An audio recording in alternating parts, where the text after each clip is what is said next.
Assalamualaikum warahmatullahi wabarakatuh. Di sini saya Risma Nurfitria dari kelompok 10 akan memaparkan tentang makalah kami yang berjudul Akuntansi Pertanggungjawaban.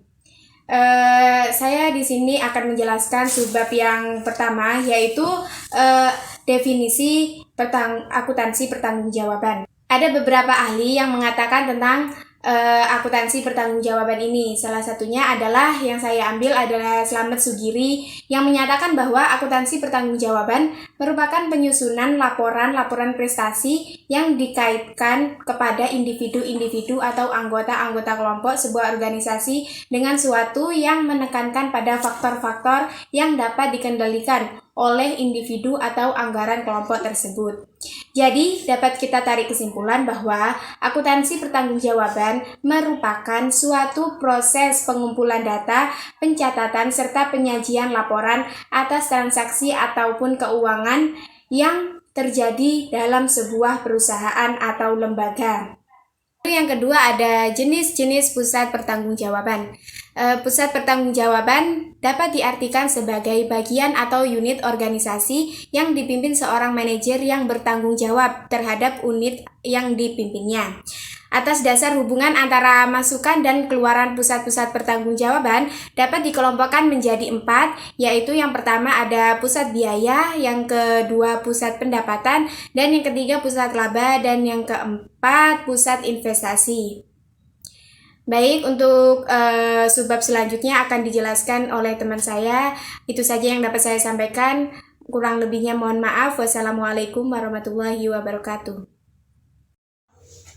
Assalamualaikum warahmatullahi wabarakatuh. Perkenalkan, nama saya Salalastika, NIM T2018-3134. Saya di sini akan menjelaskan sedikit mengenai pelaporan dan alokasi biaya. Nah, untuk laporan yang baik adalah laporan yang disusun secara jujur, objektif, dan transparansi. Nah, di samping itu ada beberapa ciri dari laporan yang baik, yaitu seperti relevan, tepat waktu, dapat dipercaya, mudah dimengerti, dalam bentuk yang menarik, lengkap, netral, padat, dan terstandarisasi.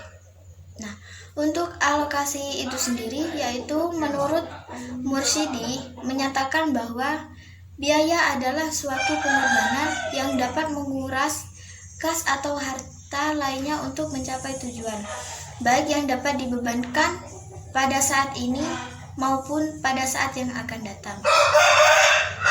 Untuk biaya itu sendiri dibagi menjadi 2, yaitu biaya terkendali dan biaya tidak terkendali. Nah, untuk biaya terkendali itu sendiri adalah biaya yang dapat dipengaruhi secara signifikan oleh manajer pusat pertanggungjawaban tertentu dalam jangka waktu tertentu. Sedangkan biaya tidak terkendali adalah biaya yang tidak dipengaruhi secara signifikan oleh seorang manajer pusat pertanggungjawaban tertentu dalam jangka waktu tertentu. Dari Mulyadi mengemukakan bahwa biaya bersama dapat dialokasikan ke tipe-tipe produk dengan menggunakan beberapa metode, yaitu yang pertama adalah metode nilai jual relatif, dan yang kedua yaitu metode satuan fisik, dan yang ketiga yaitu metode rata-rata biaya persatuan. Untuk yang terakhir yaitu metode rata-rata tertimbang.